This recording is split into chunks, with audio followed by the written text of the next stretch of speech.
Hello, everybody. Welcome back. This is On Dog Terms. I'm your host, MJ. I'm here with my co host, Sam. And today we are talking about how to use food to train your dog, because that is a whole topic that we can dive into. So, to recap, because last week we did an episode on reinforcement and what reinforcement is basically what builds a behavior or what creates a behavior. Think of it like rewards. So, we're going to use reinforcement and rewards pretty interchangeably here.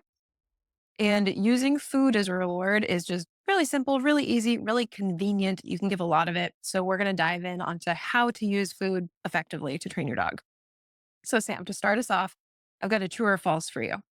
Okay, true or false? A dog is either food motivated or they are not. Can we influence them at all? False and yes. A dog needs food to live. Existential food is a thing. Some dogs do not like more than what it is required to keep them alive. So all dogs at a certain point are food motivated. And when we ignite that motivation, sometimes that flame or the desire, very short lived. So within that flame or within that desire, we have to be very meticulous in how reinforcement is applied to that kind of dog with that mindset. But yes, all dogs should be motivated for food, and we can absolutely influence it one way or the other. Yes. There is a genetic component to it. We'll put it that way. Like some dogs are just naturally more food motivated than others, but all dogs are food motivated because if they weren't, they'd be dead. Like you have to Right. be food motivated. So you eat food, so you stay alive. And it's probably less on like the food itself, more of the hunger as motivation. Cause I know when I'm hungry, I'm motivated to get whatever I need to do done so I can go eat. See, I Like, just like food. So I think I'm I more love food food. motivated. I love food. Because I don't have to be finish- hungry to work for food. Well, I don't either. But if I have to finish a task or like I have to do this before I can go out to dinner with my friends or whatever, I'm going to Yeah. do this thing really fast. 'Cause I want to go out. Yeah. I want to go get food. Like food is not something I need a hard time convincing on, but there are some people who don't like food Yeah. when they're stressed or sad, excited, whatever. They just don't eat. And that's Yeah. their body's response to that event. Dogs are very similar. And that's a good way to put it, is that stress can be a component there. Now, I will say for dogs, I think the natural component of the natural food motivation a dog has is probably the smallest concern of mine, because while it does play a factor, it's not the biggest factor. We can absolutely build food motivation in dogs. We can also dampen food motivation in Yes. dogs. One of the ways that I like to describe it to my clients is I treat food in the dog world like money for people. Everybody is money motivated to a different point. I have some friends that are like hoarders with their money. They have more money than they know what to do with. All they want to do is work, work, work, work, work. They don't even spend it. They just like to have it. And then I have some friends that they don't really like to work and they want to live a very simple life. So they make just enough money to get by and they go, I don't want to do any extra work. And dogs Money is not motivating. yes. Dogs can fall on that spectrum, but there's other factors to consider too, right? So I actually asked my husband this question once and got his honest answer specifically for this analogy. Hypothetically, let's say that our neighbor had a 2-acre yard and they had one of those old push lawnmowers and they told us that they would pay us if we mowed their lawn. I asked my husband how much they would have to pay him for him to do that. And he said something ridiculous, like $50, which blows my mind because you could not pay me any less than $300 to do that.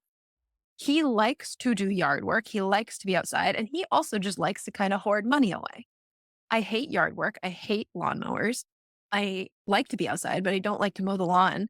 And based on financially where we are at right now, we're not rich, but I have the money needed to pay my bills and I can think of better ways to spend my Saturday, right? Or better ways to make $300. Exactly. So for me, that behavior of mowing their 2-acre yard is worth more than it is for him. You could get him, if we'll put it into like dog treat analogy, you could give him a couple pieces of kibble. I need a steak, right? Yeah. So different behaviors are going to be worth more to different dogs. Different dogs are going to think of food in different ways. So for some dogs, not even just for some dogs, for all dogs, I think this kind of matters. But let's say one piece of kibble is worth $1 bill and a training treat is worth a $5 bill and a piece of freeze-dried liver is worth a $20 bill and some cut up cheese is worth a $50 bill. Now, what pieces of food value those different dollar bills is going to vary by dog. Like one of my dogs loves bell peppers. It's his favorite thing in the world. My other dog doesn't really like bell peppers. So that's going to vary. But another way that I think people need to think of food is in how much food your dog has available, right? So that $300 to mow the lawn for me is based on my current financial situation of I'm rich, but I can pay my bills. But if I was struggling, let's say I couldn't pay my insurance bill that's due next week, I might lower my price to do that behavior because I'm more desperate for money. So let's just say, hypothetically, that your dog needs 2 cups of kibble per day in order to maintain their body weight. So we'll put two cups of kibble equals $200. If your dog needs $200 a month to pay their rent and you are giving them $300 a month for free, why would they work for you? They have an Yeah. excess of money. They have an excess of calories. You're overfeeding your dog. They're going to be less food motivated because they might be like, I have eaten so much food today. I don't want any more. I'm sick to my stomach thinking about it. Or like, I know I can definitely eat more calories than I need and still not feel sick. Like, I have to be careful about what I eat. So it might just be that I'm like, well, I know that the opportunity is going to be there at 5 p.m. later when you feed me my dinner. So why am I going to do Right. that for you now? So Right. when we're looking at a dog just not being food motivated, it's hardly ever that I'm going to accept an answer of, oh, yeah, they're just not food motivated. I'm going to go, okay, well, are they being overfed? Are you saving the good stuff for simple jobs? So if you're giving your dog $100 bills for the easiest of tasks, of course they're Yeah. not going to work for those $100 bills. They get them for almost free. So there's a lot of things that Sam and I are going to talk about today, but food motivation is not something that your dog either has or they don't. It is a spectrum that can be built and capitalized on. So almost all dogs, we can figure out how to use food for training. We just need to be a little strategic in how we do that. Another reason that I want to touch on before I have a question for you is that a lot of people think with the dogs just naturally know how to take food from you. And while most dogs do, it seems simple. Some dogs, they're food motivated, but when they won't take food from you, it's like they don't know how, which sounds so simple. But some dogs don't know that food can be earned, or they don't Right. know how to take it from your hand while they walk next to you, or they don't know how to find it on the floor when you tossed it away from you. So sometimes it's a skill, like your dog can get better at working for food. It is a skill that can be built up. The better you get at something, the easier it is. So sometimes it doesn't happen too often, but sometimes with dogs, I have to actually teach them how to work for food at its just most simplest level. Yep. That's exactly where I'm at with this German Shepherd I have in for training. She's, I'd say low to medium drive, probably more medium drive pet. She's from a relatively decent breeder, but her food drive is really low. She's been operated within her brain to think to how to be by herself and how to interact with her food and her toys and her resources independently and without human intervention. So when I ask her to do things for her food, she's like, no, that's something I get for free all the time. So she's in this process right now of learning how things are contingent and things aren't just going to be 100% given at free, that there Mhm. are rules within how to get this resource. I never want to go have her go without, or any dog to go without, but sometimes when there is oversatiation in just their day to day, in between when we need things from them, when we ask things from them, they're like, why would I? Why? That doesn't make sense why I would do that. And it makes us frustrated. And we talked about this last episode was dogs aren't going to do things just for the sake because they love you. Even an absolutely undevoted, loyal shepherd, even she's like, no, you Yeah. yeah, it's not worth it. It is not in her advantage to do so for this food or for what is being offered to her. And so she's just in the process of learning that. And so dogs who are in that mindset of having things like on a plate given, literally as that example, on a silver plate given to them, and it is free, there is no contingent thing that they are required to do to get the thing.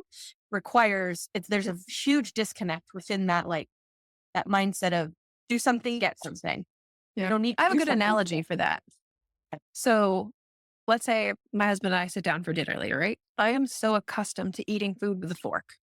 That's just how I've been taught since I was a toddler.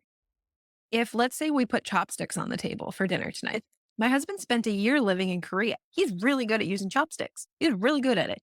he is one of those dogs that would just, sure, I can jump into training and take food from you that way, no problem.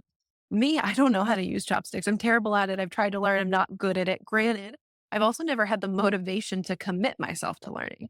Right. Because let's say my husband brings home dinner tonight and he puts chopsticks on the table. I know I have a whole drawer full of forks over there. And if I can't figure it out and I get frustrated and I'm hungry, I'm going to go grab a fork. So sometimes you have to, like, it sounds so simple. MJ, eat the food that's on your plate. But if the tool that I'm presented with is not what I'm familiar with, I might just go, nah, not worth it because my option that I am familiar with is right over there. And it Whereas, makes my life easier doing it that way. yeah. So it does sound so simple, but sometimes we do have to teach dogs how to work for food. I've also got a little dog right now that is, I know the food motivation is there. He eats food, but we were really struggling and it took a lot of digging. And we finally figured out that like the reason he won't take food from your hand is when he was a puppy, he used to resource guard and they corrected it. So Mm. now he's nervous about food in people's hands. He's like, nope, I'm not taking that. And when I figured that out or learned that information, I'm like, oh, okay. Well, now we need to fix that problem. Yeah. So things like that. Now, my question for you is what reasons might a dog turn down food? Well, I just mentioned one, oversatiation in meal times or just free excess snacks and treats and bones and stuff throughout the day. Medical health going to be the first thing we typically want to diagnose and figure out, right? We're going to recommend as you're coming to the trainer, try to figure out a health plan or going to your vet to figure out and diagnose what this is, or at least deduce to the problem. Dogs might also turn down food if they're fearful, right? Or they're anxious. I don't remember who it was. Was it? It might have been Jay that had this analogy where if somebody's trying to pull you into their van and kidnap you and your friend offers you a Snickers, you're not going to take the Snickers. You're like, what the hell, man? I'm getting kidnapped over here. I don't remember who it was. I didn't come up with that. Somebody else did. But That sounds about on it par sounds with like that, yeah. something Jay would say. Sorry if it's not Jay to whoever's out there. Can't give me credit. But if the dog is fearful or uncomfortable, they might not take food, not just physically uncomfortable, but mentally uncomfortable. Mhm. Like you said, if they're not feeling well. Another thing that I see happen sometimes is dogs won't take food if they think it's boring. Some Yeah. dogs like their food to be an activity. So it's not just the food itself, but it's the chase of the food or the hunting of the food. One of my dogs actually likes to be scatter fed or fed from a snuffle net. He doesn't Yeah. like to just eat it out of a bowl. He's like, nah, that's boring out of a bowl. But if I have to look for it and find it, it's a lot more fun. So sometimes it doesn't happen too often, but sometimes we get those dogs that need more of their food needs to be a puzzle or it needs to be Yeah. mentally enriching too. So now talking about food, when I'm working with clients, new clients, or people reach out to me for training, one of the most common things that I hear is that people are hesitant to use food in training because they don't want to bribe their dog or they don't want their dog to have to take food to do it. They're like, my dog should just do it. So I want to talk a little about the difference between a bribery and a paycheck. Do you want to kind of talk about what the difference is there? I think those two aren't entirely mutually exclusive. They can be operated independently or like they can be used independently or described that way. But I also think that there are some gray areas where those two overlay and it is a little harder to distinguish. So let's break it down. What is, in your opinion, the difference in the two and how we can really highlight when we're using a bribe versus when we're using a paycheck? Well, first, I want to say I don't think bribes are bad per se, because Right. remember, dogs don't do things just because we told them to. They do them for a reason, right? So if I have a dog that doesn't know the behavior I'm trying to get them to do, let's say I have a dog that doesn't know what sit means, I'm probably going to bribe them. In training, we most often use something called a lure, where you take a piece of food, you put it in front of your dog's nose, you kind of bring their nose upward, their butt goes down. Technically, people could look at that as bribery. But if I need to use bribery to teach the dog a behavior, I don't have any problem with that. Right. Once the dog learns what sit means, now I'm going to go from a bribery to a paycheck. So let's say when I used to work at an office job, bribery would be if my boss put a cupcake on my desk every morning and said, hey, come to work, you can have this cupcake. That's bribery. Paycheck was okay, I know how to get to work, I know what my job is. Now I trust that my employer is a good employer and they are going to pay me every 2 weeks on the Friday, the second Friday, every other Friday. If I had an employer that didn't pay me, I might think, oh, this job is not worth going to. Like, I don't like it that much. I come because they pay me and the amount of money they pay me is worth it to me. So dogs always need a reason to do something. Now, in the beginning, when you just taught a behavior and that behavior is kind of hard, you're probably going to have to give really frequent paychecks to make it a habit. But the goal is that over time, you can make those paychecks happen farther apart. But Hmm. remember, think about it like my old office job. If I just never got paid, I would have stopped going. Yeah. So we have to find that balance of I don't want to have to bribe you to do this behavior for me. I want you to know it's worth it for you and I need it to be reliable, but I also understand that it's only fair of me to make it worth your while in the long run, even if that's not right away right after you sit. Or if it's something that is inconducive to the dog and or that something they might not really like. So, for example, the crate. I know someone who has been bribing their dog. I have a client that had been bribing their dog for 2 years with a treat and a frozen peanut butter stuffed Kong just to get their dog to go in the crate. And then as soon as they threw the toy to the backside of the crate, the dog goes and gets it and they're hurrying and shutting the door really quick behind the dog because, oh no, he's going to run back out. Like that's a bribe, especially after that long. There is Mhm. no paycheck for going in there. There is no understanding or a conditioned understanding of being told to get in there and do the thing. There is only incentive and bribe. And in the middle of the lesson, when we presented with a little bit of leash pressure, going in the crate without any sort of bribe, he became a bucking bronco. He was like, absolutely not. Hell no. Get me out of here. I am not going in there without it. And it took, I can understand where their hesitancy was like with trying to force him or force, but using their grabbing him and making him go in. He was throwing a fit and he was like, nope, not having it. But when we created a paycheck to it, you're, you're going to do this. Everything's going to be fine. And you still get the thing. You still get the call. You still get the treats. You just have to do this first before the paycheck comes out. Totally changed his mindset.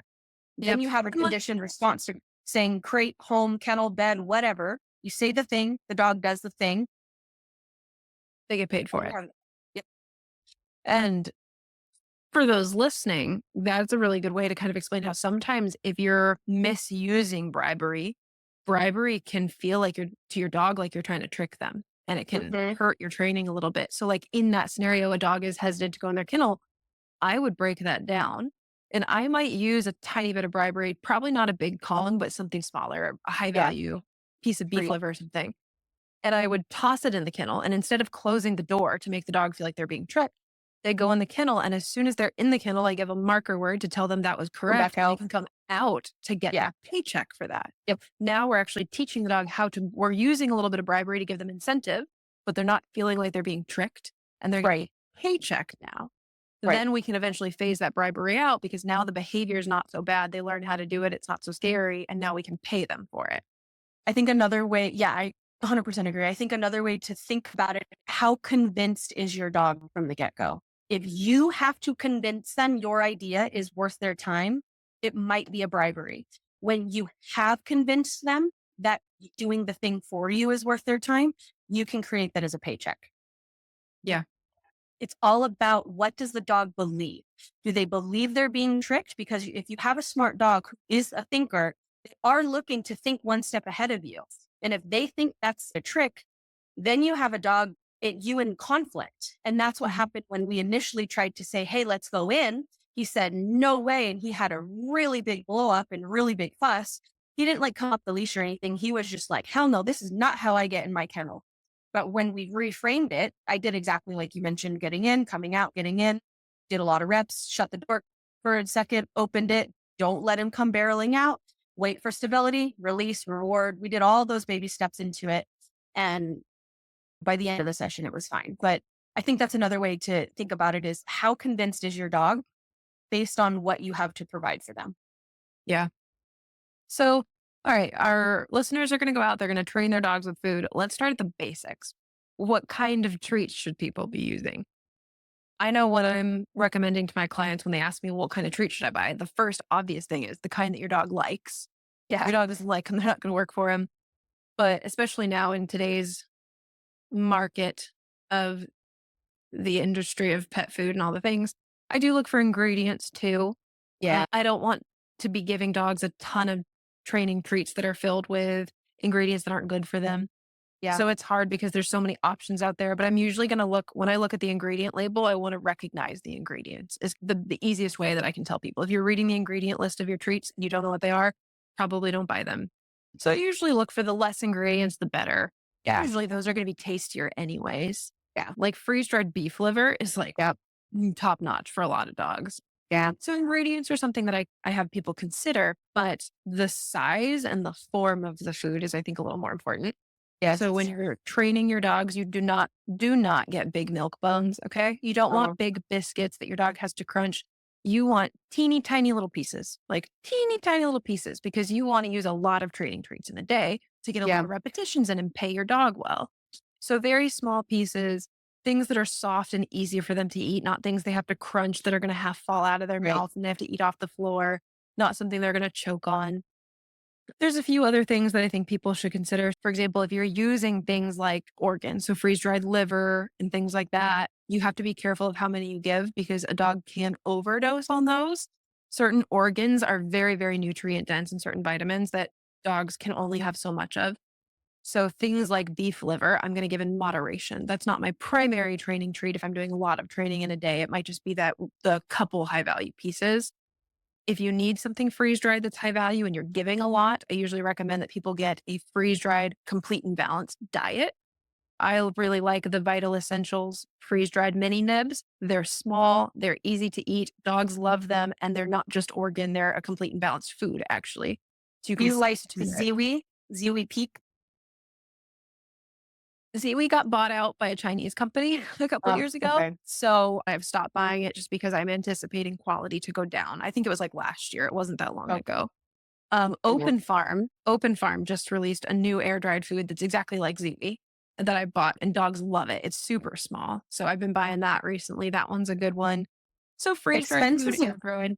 expense is a good thing to consider, especially with, you said, like this market. So trying to find things that when you do have to rely on high value, you aren't overly satiating them to where they get sick or they can't handle it, or and it's going to hurt your wallet too. And that's where we really stress when we can build benefit in your dog's kibble and they want to work and earn that and use that. Number one, it's going to save your pocketbook too, but also it gives you the ability to save high value reward for really, really awesome things that your dogs do. And you can still give a good paycheck that your dog finds meaningful through their food, through their kibble. That's what I do. My dogs all love their kibble and I don't feed, I mean, I feed good stuff. I don't feed crazy high quality. Number one, I have too many dogs and that's a driving factor in it. So I definitely keep that in mind with mine. I want to be able to rely on food, but when that doesn't happen, I can't keep upping it and I'm not going to keep upping it. I'm not going to start using filet mignon and freeze dry my own little anchovies. Like that's not going to happen. I will. I'm not going to do it on a day to day basis. That will be Yeah. like a super awesome thing that I did for them for their birthday or whatever. I don't. Yeah. When you can use your dog's kibble, that's amazing because now Yeah. you're teaching them a work ethic too. They're working for their daily food. Hand feeding gets really controversial and there's times and places for it and times and places where it's not good, but we don't need to get into that right now. But when I can, I'll use a dog's kibble. Sometimes too, though, we have to find the balance of a dog won't work for their kibble. It's not high value enough. And then we have to go back and diagnose why it's not. Yep. But I also want to save those high value things for the high value scenarios. So if I'm Yep. training a dog with their kibble in the house, but then we go to the park, that's where I'm going to bring the higher value food. Right. Now, another little trick that you can do to make the kibble more valuable to a dog who you need to do high volume of food with is I'll take their kibble, I'll put it in a Ziploc baggie, and in a separate Ziploc baggie, I will crush up some freeze dried liver or crush up some That's freeze dried exactly food, what I do. sprinkle it in the kibble and mix it up. And now your kibble is coated with something high Mhm. value. But going back to price point too, people look at the price on the label and they only consider that. But like, okay, let's use the bags of freeze dried food that I buy. The price of that bag is significantly higher than a price of training treats, but I get significantly more. And because I'm Yeah. not using it as the dog's daily food, I'm using it as Right. training treats, that bag lasts me a long time. Whereas the training treats, I might have to buy more bags and it might actually be more expensive to do so. So Yeah. it's not just the initial price that you're paying at the pet store, it's how often are you replacing that bag of food too. Yeah. And even the treats, even they could be big ones, they could be even little ones. Typically, any kind of treat you get, you're going to be able to break it in half and you can make that go twice as long. Or some you can break into three or four. And then you have the ability to extend that bag, of course, a little bit longer. But There are some Mhm. dogs who do get bored of certain flavors. So I call it trail mix, bringing a mix of a couple different things, including their kibble and a little bit of high value stuff. That way, the variable of the reinforcement that they're getting, it Ooh, what gambles. am I gonna get this time? Yeah. And sometimes you can save the food like it's already coated in good high value stuff. So you kind of already have a way to make kibble valuable without doing much. I save those for little reinforcements, like if we're at a park, for example, and there's not much going on, no one's passing by us, we don't have any big temptations or distractions, but I definitely still want to reward them for laying down next to me or sitting on the park bench. I'll use kibble for that. But when there is a temptation placed in front of them, which, for an example, stay on this bench while these people and dog walk by, they might blow me off for that kibble. It's not worth it because the potential of an interaction from that dog or person is way more valuable than sitting and looking at you for a piece of kibble. So I'd rather Yes. them sit there for and want to sit there with me for this thing that I tangible reward for them versus this fantasy that they think they're going to get from the thing over there. Yeah. So when my clients are training at home, I'm like, try to use your kibble minimal training treats, right? Ideally, the treats that you give your dog throughout the day should never make up more than 10% of their food at all. Like it should not be the Yeah. majority of their diet. You're going to add a lot of calories, but you're also going to mess up their nutrition. But when you go to a hard scenario, so like when people come to my reactive dog group class, I tell them, I better not see kibble in your pocket. It should be high value treats or cut up cheese, cut up. I'm not a fan of hot dogs, mystery ingredients in there. I like cut up chicken sausage. I'm an ingredient snob. I no, I get it. I'm starting to look a little bit more into it and reading, and Yeah. I tell my clients the same stuff. Yeah. So like there's this one brand local to out here of like chicken sausage. It's already pre-cooked. You can put it in the microwave. I dab it with a paper towel to get all the excess oils and stuff out of it. Dogs love it. It's not that expensive. So am I using that at home for easy behaviors? No. But if you're coming to a reactive dog group class because your dog is reactive, that's a hard scenario. Bring your A game because you have to compete with everything else in the room. Another quick thing that I want to mention in regards to using food and training that doesn't really quite fit in anywhere else, but I wanted to fit it in somewhere is something called bloat, because I don't think it's talked about enough. So, bloat is where essentially your dog's stomach can flip over and the pipes going into the stomach and the pipe coming out of the stomach can get closed off, and the stomach builds up with air and it can get very, very dangerous and deadly very, very fast. There's a lot of things that can cause bloat. They're not entirely sure which is the heaviest. Some say genetics, but kind of the common biggest concern is your dog having a full stomach and doing exercise. Yeah. Certain dog breeds are prone to bloat. Any dog can get bloat, but there are certain breeds that are more likely to get it. And those are deep chested breeds. German Boxers. Shepherds, Great Danes, Boxers, Poodles, Pointers, dogs like that, Yep. right? So anytime, especially when you're working with these breeds, but any dog, if you're feeding a lot of food, don't feed a lot of food in a training session and go outside and throw the frisbee 5 million times. Yeah. Like give them time to digest, to just be safe. So anytime I'm working with a shepherd or any big deep chested dog breed with my clients, I'm always just aware of that when I'm doing food training. Like, okay, we're doing food training.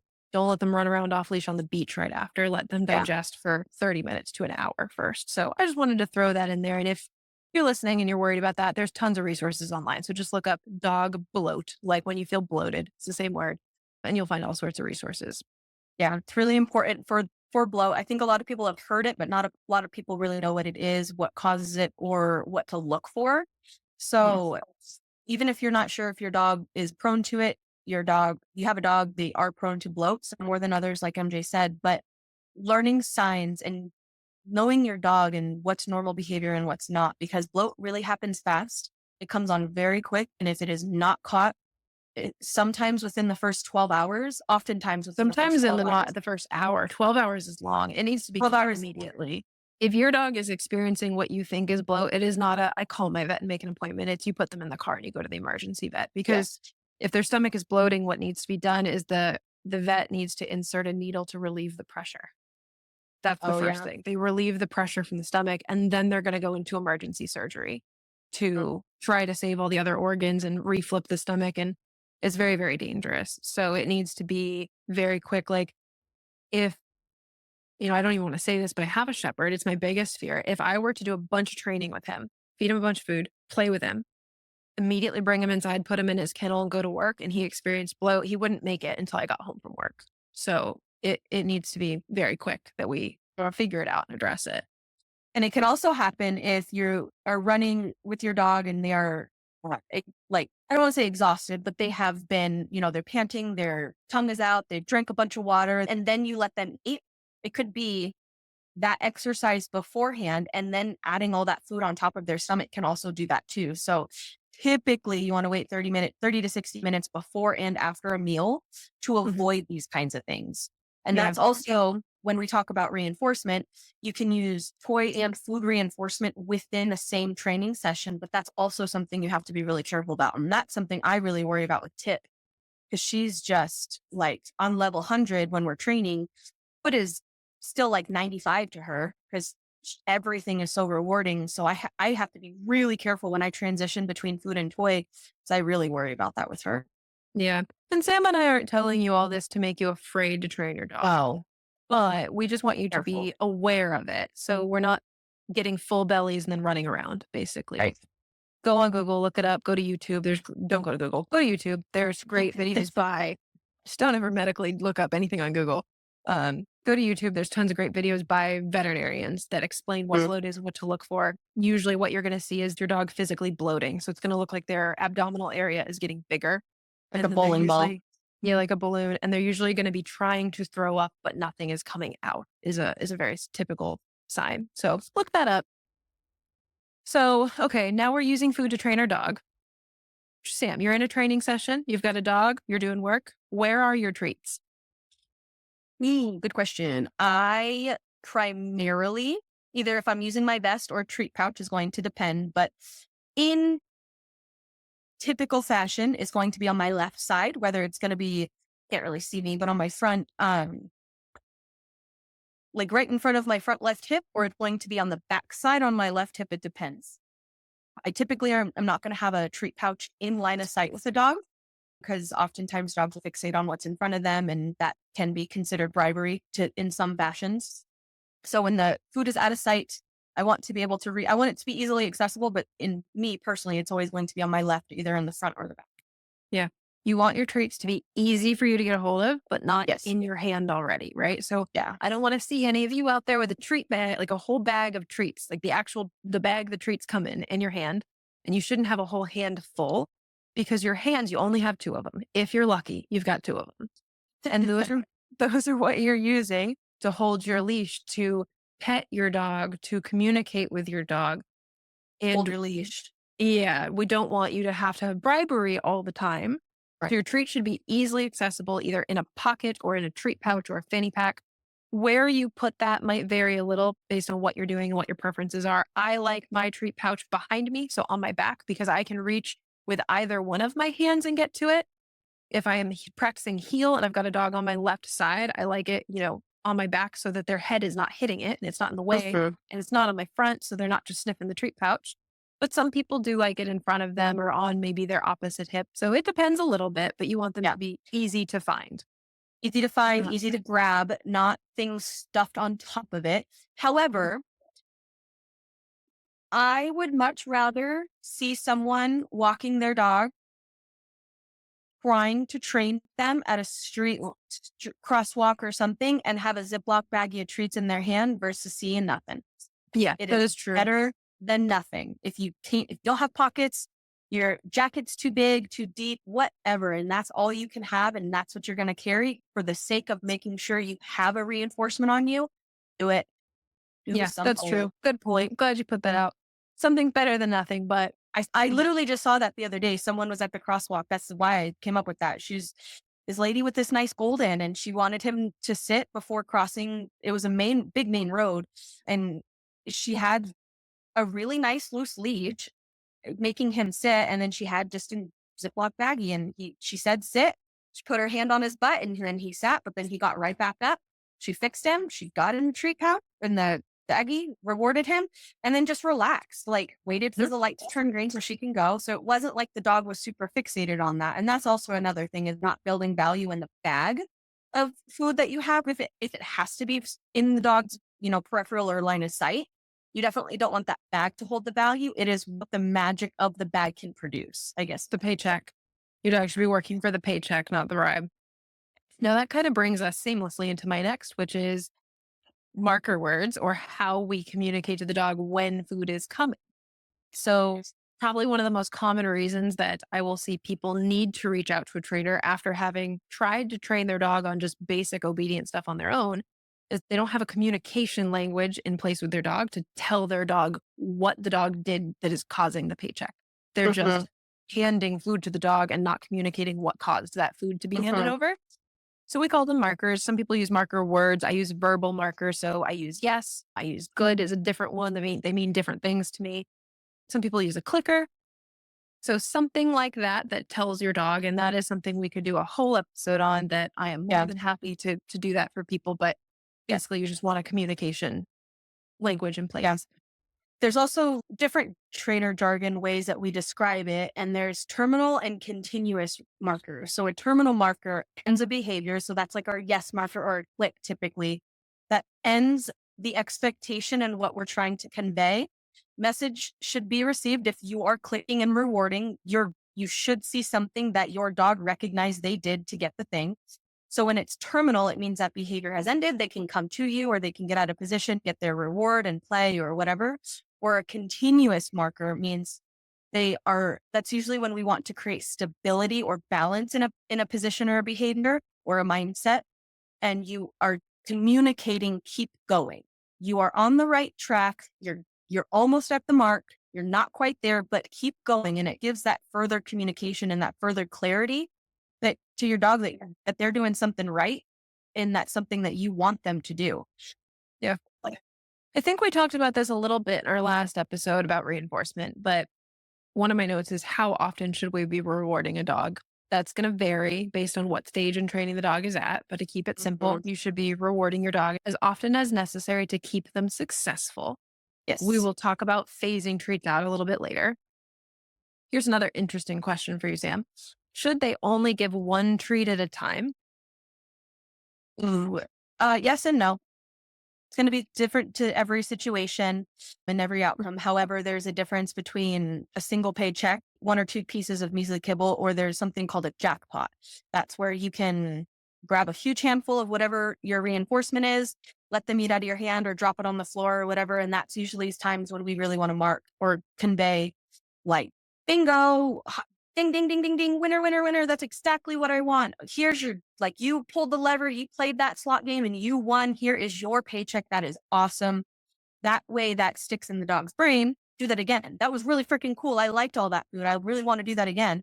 If they're Yeah, it's going a to never big like, reward. This might be personal preference, but when I give my jackpot, so if I'm gonna do that big reward with the jackpot, the only time I ever give it all at once is if I'm tossing it on the ground. So like yeah, sometimes I'll pay a dog by just like tossing a bunch of food on the ground. But if it's coming from my hand, I actually like to draw it out. So it'll be yeah. piece, one piece, one piece, one piece, like just back to back reward. I call it a Pens dispenser. Yeah, that's a good way to put Immediate, it. immediate Because I Pens. still Just want bing. me to be involved in that a little bit, Mhm. but I The want party, to the celebration, the victory. we're celebrating together. Jackpots are usually going to be given for those big behaviors, right? Like the last time I jackpotted a dog was the other day. It was a dog, reactive dog. We're working on reactivity. We were down at the bike path, which here is just, really busy walking path, basically. And a dog walked by on a retractable leash. It was a very, very difficult scenario for this dog that I was training. To be honest, I thought it was a scenario the dog was going to fail. Like it wasn't our fault. This other dog owner was not being responsible and was invading our space. And this dog did so well. And in the exact moment that I saw that dog almost react and not, I jackpotted. I did my yes marker and it was you and me. We're getting food. That also Mhm. gave me some time to let that other dog walk away. Yep. So I was dragging out my reward to make it a very big, happy thing, but I was also strategically using it to buy myself some time. Yeah, I was just gonna say that's a different there's times to use a Pence dispenser like reward or a jackpot reward where you throw food on the ground and the dog gets to like scatter feed or whatever and they get to sniff and find it. And I think that this entirely depends on the situation and it also depends on the dog. So for a dog who is hand shy and is adverse to eating food or treats out of our hands, I am not going to Pez dispenser a dog like that because you are actually making your what is supposed to be a reinforcement you're actually making it an aversion and creating a dog that doesn't want to take that kind of reinforcement. So if that dog is going to be more successful keeping their nose on the ground and their food and reinforcement is scattered a little bit, you're still buying yourself time. It just depends on where the reinforcement within that reinforcement is happening. If we need to keep this as far as like the Pez dispenser reward to keep this relationship and engagement up, or if this dog really needs to like, all right, you can check out, you can unwind, you can de-stress, that tapping into the parasympathetic nervous system. We can talk about that later another time, but you're still prolonging the reinforcement that they're getting. It just depends the state of mind that the dog is in and what's going to keep them successful. Yeah. My German Shepherd, his favorite thing in the world is sniffing the grass. So if I'm going to jackpot him and I don't need him engaged with me, I'm going to toss food in the grass because now Mhm. he gets food. He loves food and he gets to sniff in the grass and find something. That food that I just gave him gained value by being Yep. able to be found. Yep. So there's different ways to give food like that too. When it comes to giving food by hand, where we deliver food can matter too. So like I know what I'll do a lot of the times, if I have a very, very excitable dog that we're working with, I will make sure the owners are delivering the food below the dog's chin. So when Mhm. they reach down to give the dog food, the dog just kind of like tries to get forward to get it as soon as possible. They're still not going to give the food until their hand comes below the dog's nose. Because when you reward from below, it helps dogs calm down a little bit. Whereas if Yep. you're rewarding from above the dog, they're going to amp up and get more excited. So that can matter.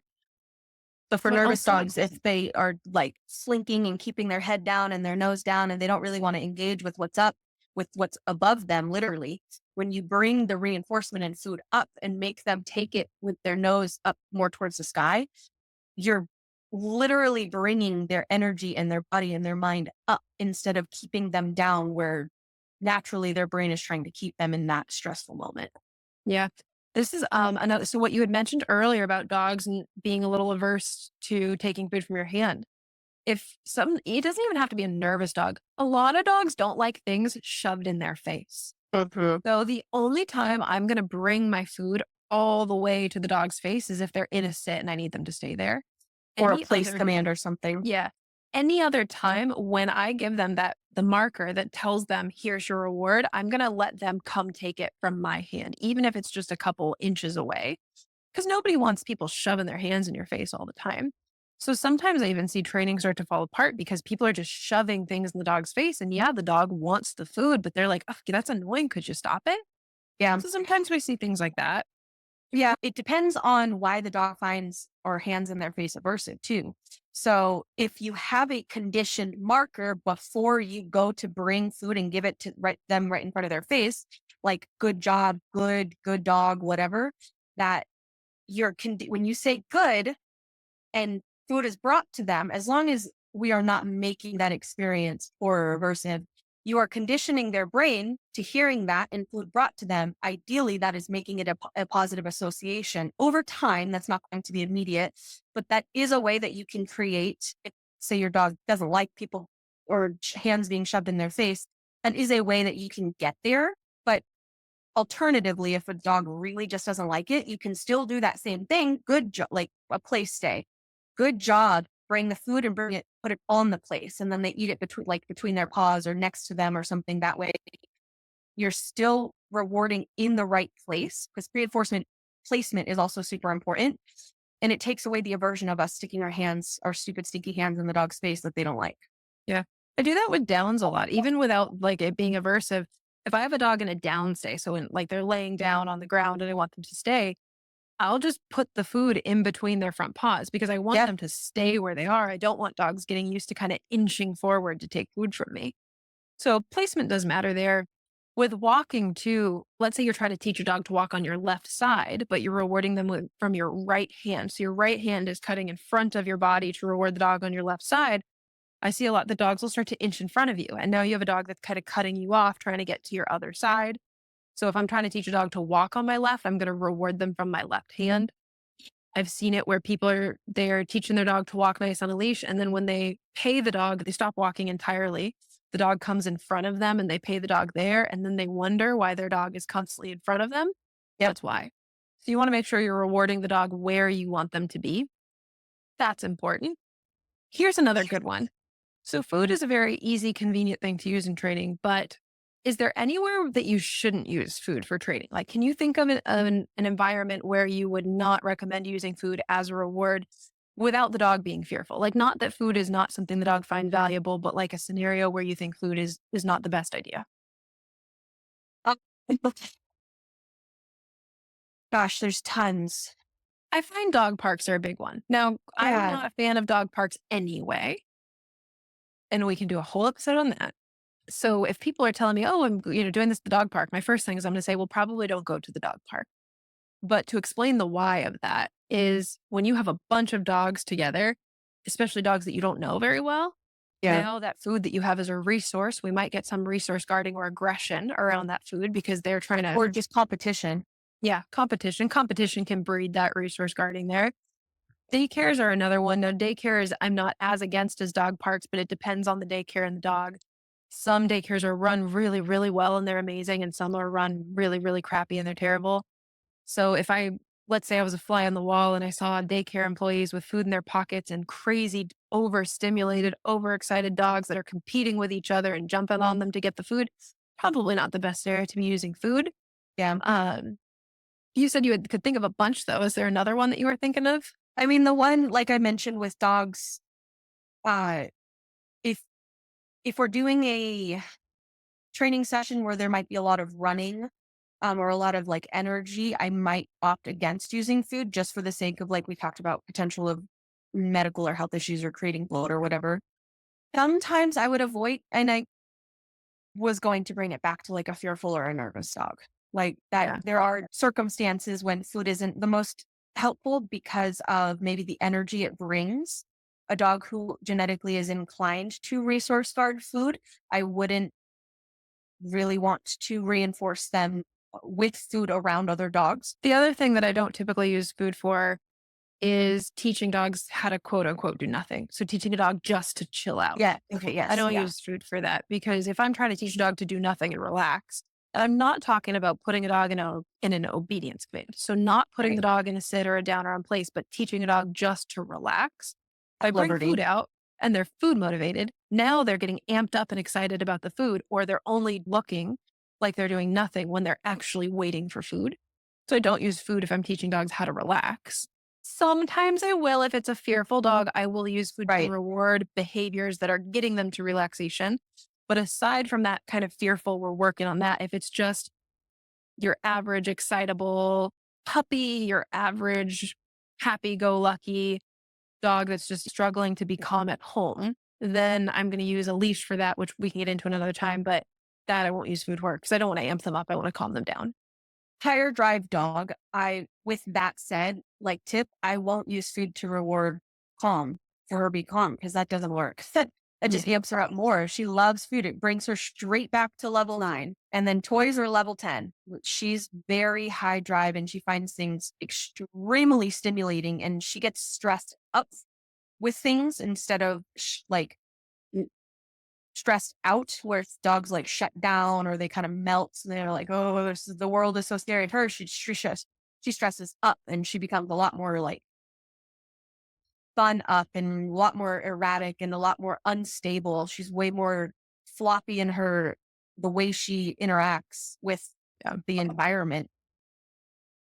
And it keeps her in a state of mind of anticipating. Anticipatory is going to be the death of her for sure. So now let's talk about the process of fading food out because everybody always, oh, am I going to have to use food forever? I don't want to have to bring food on my walks, things like that. So there is a process for how to phase food out because we don't want you to have to bribe your dog with food forever. We want you to have reliable behaviors that don't require you to have food in your pocket. I do think there's an argument to be had that dogs always deserve for things to be worth it for them. If we're just forcing them through life and they don't get anything out of it, that's not really fair. But for phasing food out, typically, let's say we're starting brand new with a dog. So day one of the training process, we're probably going to start, depending on where the dog's at, with something called luring, which is where we're using the food to move the dog's body around and teach them behaviors. Of course, we're using food or a reward of some kind here because we need to teach the dog what to do. And in order to teach them, we have to make it worth their while for them to do the thing. So most of the time in those very beginning stages of training, we're starting with a food lure or some sort of bribe, what looks like a bribe to teach the dog how to do something with their body. And then we pretty quickly get into that paycheck mentality that Sam and I were talking about earlier. So the dog does a behavior and we make it worth their while and we pay them for it. That is going to vary a little bit based on dog and what you're doing, but you want to be giving food often enough that your dog is being successful, that they are finding it worth their while to do the behavior for you. Because I think people jump to, okay, I taught my dog the thing at a bare minimum level. Now I just want them to do it.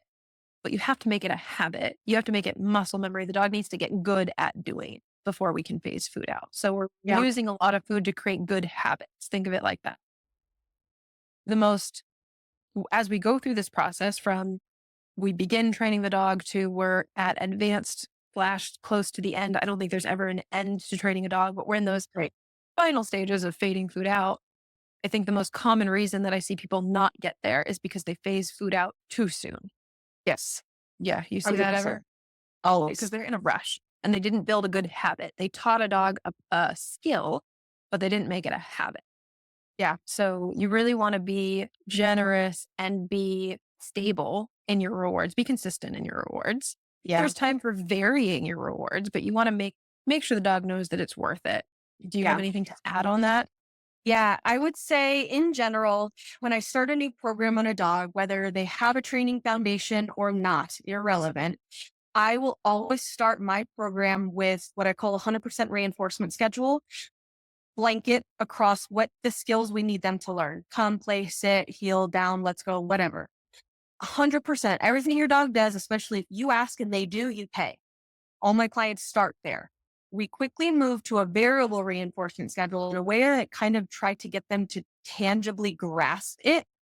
What do you see happen when you are asking your dog to do a thing? Do they do it? Do you need to go get a bribe? How fast are they doing it? Are they doing it with clarity? Are they doing it with passion? That all creates an understanding of how well does your dog actually understand sit or down or whatever. So when we feel under all circumstances, for example, a sit, we can get them to sit in the kitchen, in the living room, at the front door, in the front yard, in the backyard, at the park, at the store, before getting in the car, wherever is when you say and dog does under all variable within your environment, you have a conditioned behavior.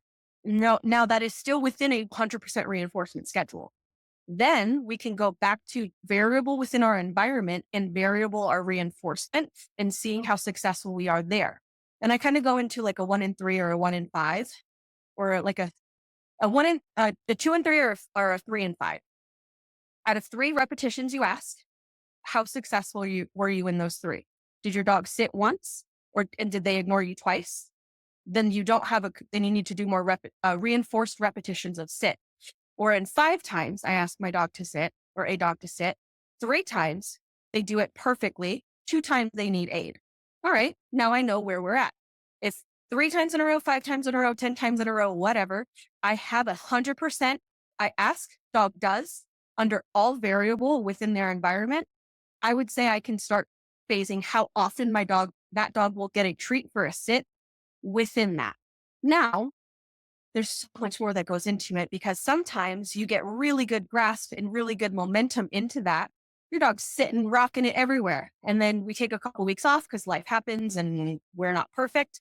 And then all of a sudden, the hardest place for your dog to sit, say, is when your guests come over and they have a really hard time because they run a jump. And within that couple weeks, that if you haven't added a reinforcement there, or sorry, let me backtrack. At the presence of the temptation and your dog blows you off, when you know damn well your dog knows sit and you've practiced it, you've rewarded it. But even in the face of temptation, your dog does not sit. It is not a completely conditioned behavior. So under all stimulus control, 100% of the time, if you ask dog does, that is how you know the behavior is conditioned and you can use it without food. You can reliably ask for that behavior without food. Or without reinforcement, I should say. We're talking about food, so that's Yeah. that. Does that make sense? It does. There is a process to phasing it out, though. Like, I don't think people can just go from treats 100% of the time to cold turkey, no treats. Because then No, the dog's gonna totally. be like, Yeah. screw you. Like, I'm going to turn the. That's So when where I, like that 1 in 3 or 1 in 5 comes in. yeah, So out of 5 times I ask you to sit, if I don't reward you 3 times, but you still successfully do it 3 times. But I had to provide aid. So that could be a food board, leash pressure, something for those other Yeah. 2 repetitions. That's how I know we're getting there, but we still need aid. So Yeah. I would like to be able to use those five, like within that session, say those 5 repetitions of sit to test, does my dog really know this? I'm not just asking to give a treat and shove it in the dog's face. I am asking for full clarity and understanding from that dog whether I need to still use reinforcement. If 5 times I ask a dog to sit and they don't sit at all, I'm back at 100% reward. I'm Yeah. not going to phase food out. Yeah. The way that I put it, because my clients aren't numbers people, if I tell them like probabilities and statistics and like, oh, this Yeah. out of the, they're like, no. The way that I put it to my clients is if you were willing to bet me $50 that the first time you ask your dog to do the thing without food in your hand, they'll do it, that's when you're ready to go to intermittent rewards. Fair. So that is when we start to phase out that paycheck. So you're going from the kid that is the teenager that's babysitting and you get paid as soon as the parents come home and you leave your job, you're getting paid for that day of babysitting. Now we're transitioning from that type of pay schedule to you're getting paid once a week. You're getting paid every other week at your job. So we're When, phasing out those rewards. We have yeah, to do that at a frequency that allows your dog to be successful because all dogs right, are going to vary on how quickly we can do that. And right. if the scenario gets harder, I'm going to go back to rewards because I'm always going to Absolutely. pay a dog appropriately. So for an easy job, they're going to get less frequent. For a harder job, they're going to get more frequent and higher value. Yep. When it comes to phasing food out altogether, like, okay, my German Shepherd's 5. I hardly bring food with us on our walks anymore. So, like in this episode, we're talking about food, but that doesn't mean that he's not getting rewarded on our walks.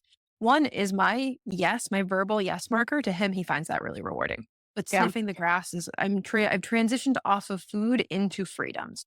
You have the freedom to sniff the grass. You can be off leash for a couple minutes and I'm going to call you back. You go back on a leash depending on what's appropriate. So, even when you fade food out, you still have to make things worth your dog's time. So Right. you're fading food out, but you're not fading rewards out entirely. Yeah. And even when you phase food out, you still absolutely have to be in a position to enforce the behavior with your dog. When you take food out of the picture and you ask your dog to do something and they won't do it without it, without that there, we talked about that being a bribe, but you're not ready for that. Your dog isn't ready for that motivator or that paycheck to be out of the picture. And that is a clear indication of when your dog is ready to have food phased out. And I don't want to have to carry food for my dogs all the time. I don't want to have to give them a treat for sitting at the back door before I release them to go out potty. I'm not going to do it. New dogs, absolutely. Or if there's a group of dogs that I'm training and they're all like together at the back door, I might go back and for funsies give them treats for that. But it's an expectation now, and they understand that how to sit under all circumstances in the house and what I can control.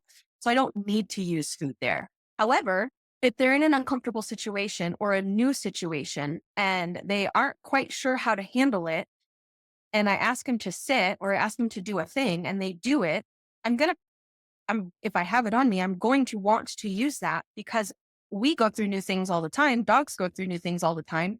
Why not be ready to be prepared to tell your dog, whoa, that was new. That was weird, but you handled that awesome. Here you go. Yeah. Yeah. Why not? Oh, why? And this is kind of the part of dog training that it gets to be, I don't want to say not so fun for people. People don't like this when they're training their dogs is when can I phase food out? But they never build a relationship with their dog where their dog sees them as a leader. Yeah, You're probably not going to get to that point. So right. food is what we use to teach and to build habits. But if the goal is to phase food out, you still need building blocks really well built so that your dog knows that even when food is not available, you are a good leader and it's worth their while to listen to you. Right. And that they understand what happens if they don't. And I'm not saying your dog doesn't listen, go beat your dog. No, don't do Right. that. That's not what we're talking about. Could be as simple as leash pressure. Hey, I told you to sit. You didn't sit. I'm going to Going to use the thank leash you. to, I'm going to, even it just as simple as I'm using the leash to prevent you from running around with the other dogs at the park. Like, Yeah. that's not an option. Your option is you can hang out here with me and you can sit. And then once you sit, I will take your leash off and you can go play with the other dogs. Or you're on a leash and you don't get to go play. Like, there's so many different ways when we get into not using food on how to train a dog and different methods. Some people might apply a little bit of upwards leash pressure, some won't, to me, that depends on the dog and the relationship I have and all that. It's not always, sometimes it's what I go to, sometimes it's not. But we need to have an understanding with the dog of it's worth their while. I'm going to make it worth their while, but also what is going to happen if you don't listen? We need to Yeah. figure that out because that can Yeah. change based on the dog and the scenario and the human. And if that's the case where you're always using food to reward your dogs, and the time that you phase food out or phase that reinforcement out or just don't use it, and you aren't in a position to hold your dog accountable, for example, that sit, if you don't have a leash on them and you don't have a way to enforce it. When I say make a dog do it, I don't mean it to be mean, but to enforce the thing that I asked you to do. I need to make that position or behavior happen because I said it. I must have really needed to say it, unless you just are saying commands that don't make any sense or are irrelevant to your dog. But if you are going to give a command and you want them to do it, you need to be in a position to enforce it. Otherwise, your dog is rehearsing not doing the thing when it is asked of them, and they are being reinforced for doing the opposite. And they're So learning that it's an option. They're learning it's a exactly. choice. Exactly. And they are going to choose to blow you off because you don't have the ability to enforce them to sit still. And a dog who's wise and smart to that sucks. It's hard. Yep. It's really, That's, yeah, that goes back to the reinforcement we were talking about last time of, yeah, we're the ones with the food. In this episode, we're talking about food. But if you ask your dog to sit and their other option is to run around and chase the rabbit, your food doesn't matter. They'll chase the rabbit. yeah, And that's where things like a leash come into play and the how do we enforce this when the dog is choosing a different choice. Sometimes when it's a pattern, we're going to reevaluate and bring a better, higher value reward to teach the behavior and build the behavior. But if in it's the a presence of that distraction. yeah. If it's a one off and my dog's just not listening, I have to have a plan in place for how we handle that. Okay. Last little question before we give everybody a break from us for the day. What does someone do if their dog quickly loses interest in treats during a training session? So, not that the dog's not food motivated, the dog is food motivated, the dog is taking food, and then all of a sudden the dog just loses interest in the food and is sniffing the grass or goofing off or just doesn't have interest in it. What do they do? Good question. We've already kind of touched on it earlier, which is we have to find out why that is not reinforcing for them, or it is up into a certain point, and how we can continue to build value in that tool, that reinforcement, for longer periods of time. So it gives us a little bit more time to communicate and train with the dogs in that moment.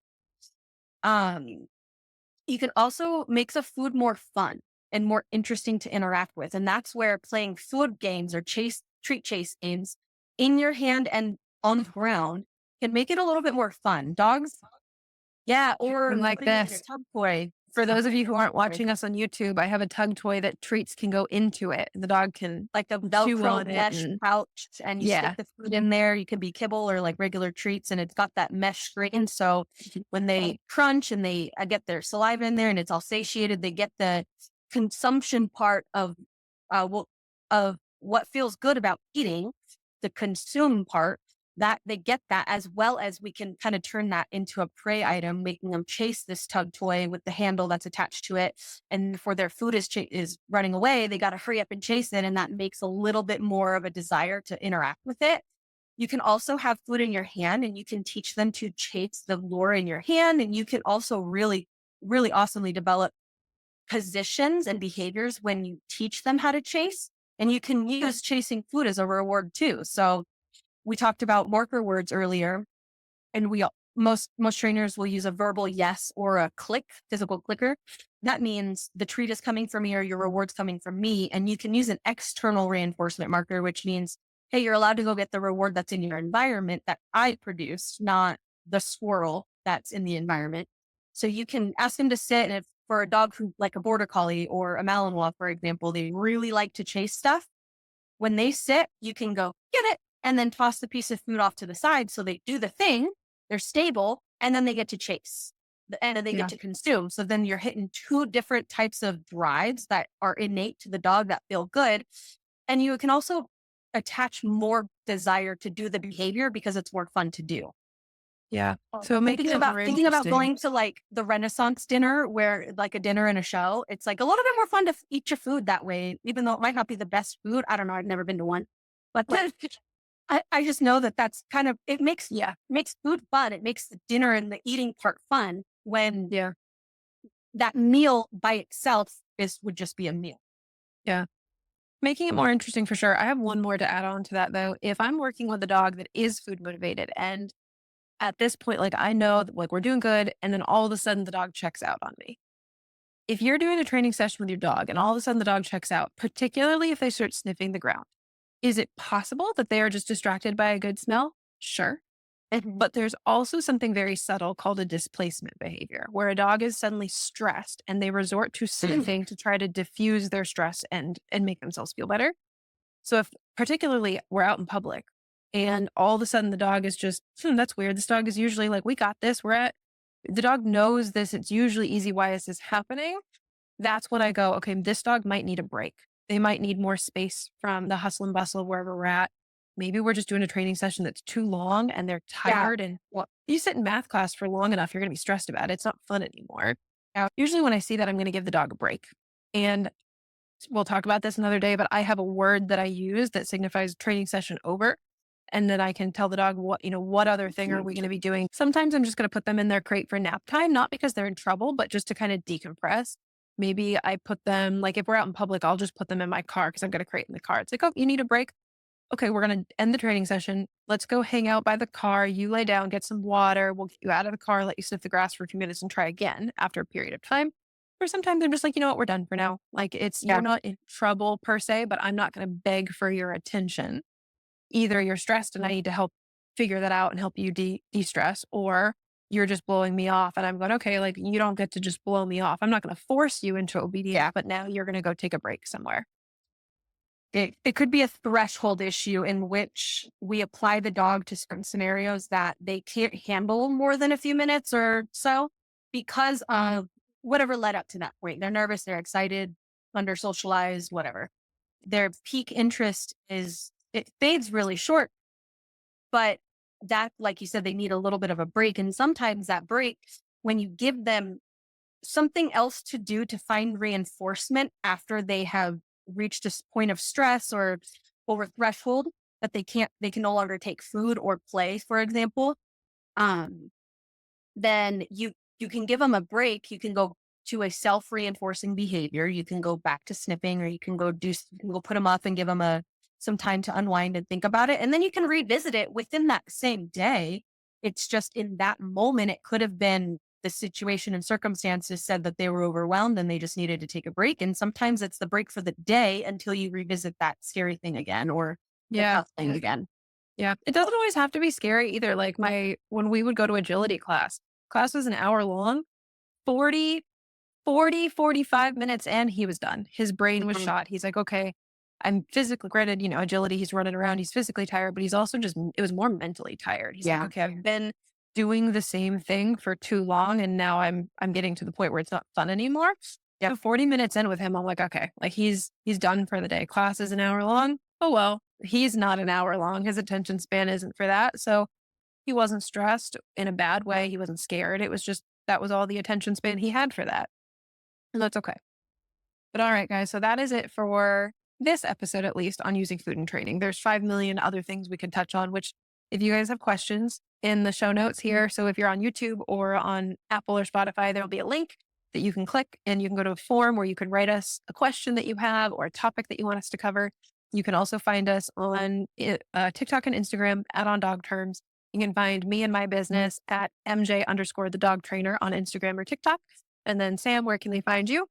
Sit on Facebook or Instagram, Canine Insight LLC, or sometimes fun things are posted on TikTok for me, but I don't post much training advice. So if you're looking for training advice on TikTok, go to MJ.